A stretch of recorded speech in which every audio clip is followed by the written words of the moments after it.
Paul will have a write-up. Wow, we didn't have a show. Actually, we recorded a show on Friday. The video wasn't published. The audio was. There wasn't one yesterday, but we'll just save that for the write-up because it's. So while you were, it's up now. While you were writing, I was playing around because I was like, what, things are going too well lately. So let's screw it up. So I added this little tool. I don't know. I might turn it off or change it. But look, I can now do fancy transitions. Ooh. However, it says Brad Sams when you go to me, though. Does it? Mm-hmm. Where does it say that? Oh, maybe, you know what? It's probably just inside That's the Google. It's just the Google, yeah. In the meat. Oh, good. My furnace is turning on because, things were going so well. Hold on. Oh, no. Otherwise, I will not be able to hear Paul. Now it's turning off. Anyways, fancy transition there. But like all good software, I can't quite fully figure it out because when I go to me, I know why it does this. Like there's like a whatever, because like I'm zoomed in, so it's got to like zoom out or whatever. Oh, I see. Yep. But going from, what was it from? I think it's like me back to you. Yeah, I don't know. Like one of these transitions like doesn't work. And see, I like that transition, but I don't like that transition. So I think it's fair to say you could say we're transitioning. Wow. I don't think we're allowed to say that anymore. I don't think we are either. But here we are. Anyways, so I was playing around with that. I might just turn it all off, but I was like, you know what? Someone's probably watching this getting seasick. Mm-hmm. Because that's what I do in my free time. I'm like, how can I make this marginally worse for my life? Anyways, Deepseek came out of, I shouldn't say came out of nowhere, but well, it kind of did. I mean, I would say it's hilarious in a lot of ways because from an outsider's perspective, the moat that Google had, Oracle, Microsoft, Facebook, any of these companies had around AI was this little thing called unlimited money. And they could just throw money at the problem, right? They could solve this. And then all of a sudden here comes this company out of China who broke that. I don't know if you read the Steven Sinofsky thing about this. It was on Twitter, X, whatever. I linked to it yesterday, but makes a good point, which is, did it in a lengthy way, but disruption always comes from like outside, right? So I'm simplifying this. This is my term, paraphrasing, but when you're a hammer, everything's a nail. Everyone's heard of this, right? So from the perspective of big tech, Microsoft, Amazon, Google, whomever are the big ones, like, look, we can throw resources at this stuff that no one else can. That's how we solve this problem. And this is a competitive advantage because there's only a handful of companies could do this. So we're keeping this out of the hands of everybody. Meanwhile, the thing that disrupts this company, this relatively little company, is like, look, we're in China. We have export restrictions. We can't get certain chips. We can't get things in volume. So we have to be creative to work around this to solve the same problem, right? And they did it, So that's what happens, right? That's how markets get disrupted. Microsoft was never going to be the first company to invent the web browser.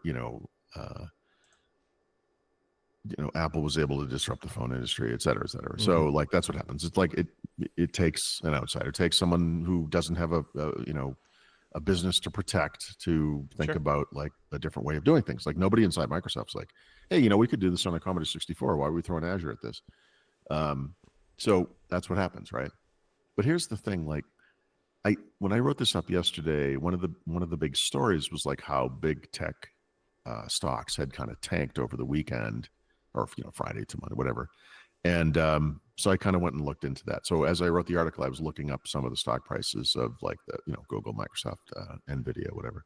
And except for Nvidia, the stock losses, these were in the moment, but were single digit, like 5, 6, 7, whatever percent. And then Nvidia was like 11%. I was like, 11%. This company is worth like $1 gajillion. Like I mean, they can weather this obviously, but I mean, like, is this really the nightmare that it sounds like, right? So whatever, the day went on. I played around with it. I don't know if you did. It's really good. Deepseek, that is. And then later in the day, I'm going through my news feed, and there was kind of an analysis thing about NVIDIA and the impact on the stock market. And so I was like, I should read this because I didn't really understand. I didn't really see it, you know. And what it said was that when you look at the value lost based on NVIDIA stock price and the delta between what it was and what it is, it was some number. And I actually don't remember that number, but that number didn't seem particularly big to me within the scope of the value of NVIDIA. So let's say it was $400 billion or something. So here's the thing. That set a record for the most value ever lost in a 24-hour period by any company in the history of the planet, but by an order of 2x. Mm-hmm. Like the number 2 biggest loss ever in one day was less than half of what NVIDIA lost in value that day. And that's why that's what happened. So Microsoft, $80 billion investing in their infrastructure, $13 billion we know about investing in OpenAI, the billions and billions that they are spending elsewhere, and Google and Amazon and whatever. And some relatively little company came around and was like, ooh, we can do it too. And it's like, yikes. Here's the scary part of this. Not for you and I or whatever. I guess I don't know. Maybe I guess if Microsoft goes out of business, then I don't know what our podcast. Yeah, actually, a podcast would probably continue because I don't know how much Microsoft based, anyways. Yeah. Here's the scary thing: from Microsoft, as we all know, is leveraged pretty hard into OpenAI. Right? That is like a big bet for them. Mm-hmm. What happened yesterday, and we don't know the full details of this Deepseek. There's speculation that they might have spent $500 million on GPUs over the past 3 years. So it's not like they don't have GPUs or something like that. Yeah, they have. And there's a story about that too. But go on. I'm sorry. But for companies like Google, Microsoft, all these big encumbered tech industry giants, what was announced yesterday, or what was discovered, is that this might be a problem that money can't solve for them. And that becomes very scary because you just said it. They're going to spend why would Microsoft spend $80 billion on data centers? Because again, it creates a moat for these other companies trying to compete. That's right. If all of a sudden you don't need $80 billion to compete, Microsoft's in a very tough position. They're just one of many. Well, and this is one of my earliest takes on this AI stuff was, if everything is AI, then nothing is AI. And what's the advantage of Microsoft? Like, if everything's AI. So one of the marketing messages they could make, and probably will in the near future, is something that NVIDIA just said, which I think is very telling, which in Microsoft's case would be like, look, we already are designing these systems that we're making to be plug compatible with anything. So if OpenAI is no longer the best or whatever, Microsoft switch to other things for Copilot, right?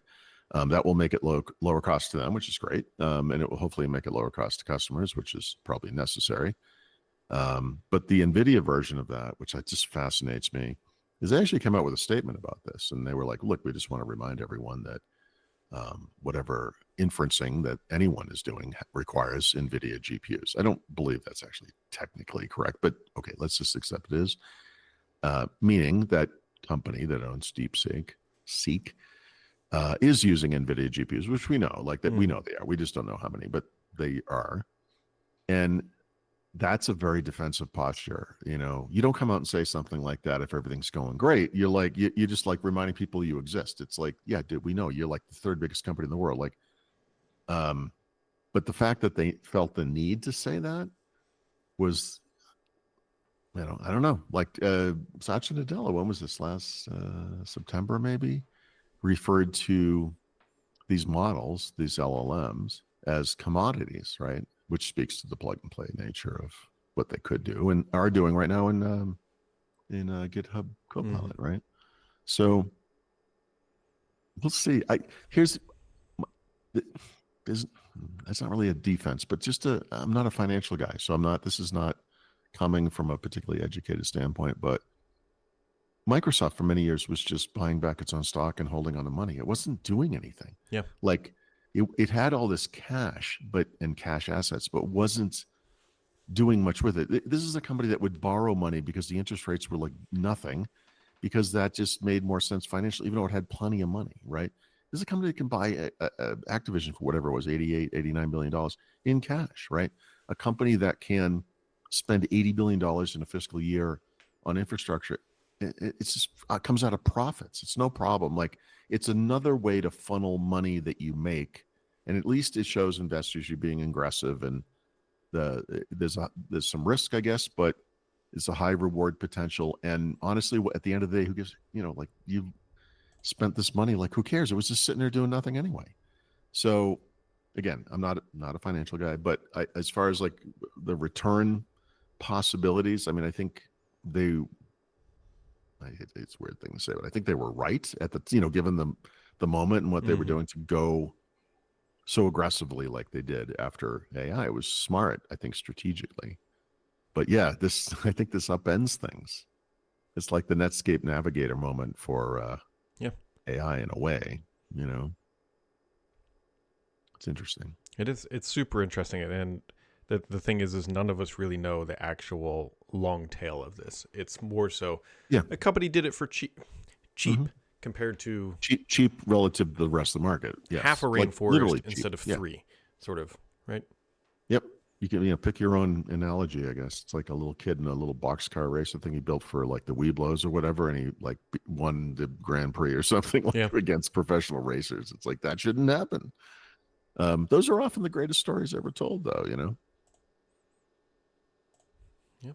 Well, I just love to see it being a Chinese company. I just think it's so great. Oh yeah, because it completely upends all the tech giants in the U.S. about what they've been doing. Yeah. Well,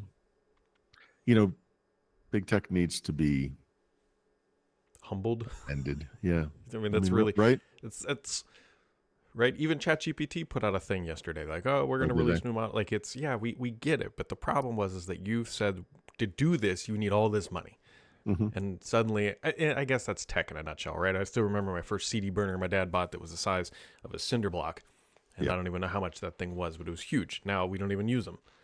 So it's the nature of what it is. I just don't think a lot of us expected it to be that quick. No one. I'm not going to claim to have expected it. I did not, but in keeping with everything else with AI in kind of a Monday morning quarterback sense, or a Tuesday morning quarterback sense, I guess, it makes sense in a way, right? It's everything happens so fast. So of course this, the status quo would be upended so quickly. It's, AI happens on an accelerated schedule. So it makes sense in that capacity, I guess. Yeah. One of the best theories that's come out about why this happened, and maybe it's not even a theory, it's why it did, is because that company or those individuals could not get GPUs at the scale that they wanted to match the bigger guys. So they had to rethink how they were doing it, which is how they ended up where they are. This is Jurassic Park. Life will find a way, that it that's why it's disruptive. They're working with limitations and they solved a problem. Look, did they steal things and do Chinese backhanded stuff? Yeah, probably the Chinese, I don't know. That's how they get ahead. But I'm sure a lot of people would view the U.S. the same way, right? Like in different countries. So is all fair in love and war in business? I don't know. More exciting news. I have an idea about how to change these transitions to make. See, I like that transition. I think that one's Hopefully you're so hyper focused on this. But then me coming back is a little whatever. So what I think I can do is take my video feed but put it off screen. So because the way that the tool works is you set transitions for things that are in frame or like that are in source, as they call it, which means they're actively being used, and non-source, which means things aren't being used. So when you transition to a different scene, if there's a new source, it will do a new animation. So right now, my webcam is not being populated in the feed, but now it is. So that transition of my source coming into the feed can be changed if you would imagine my head off the screen, but still on like the panel, I understand. Yes. Then I could maybe do the fancy slide. It's a little smoother, maybe. There are some audio people listening going, what in the hell? Yeah. Well, I'm sure they're used to this kind of disconnect. Look, what they don't know is we actually do a slide deck every show. I wish they could see it. It just kind of brings the whole point home. But yeah, no, listen to the audio. It's okay. The production value is all in the video. Oh boy.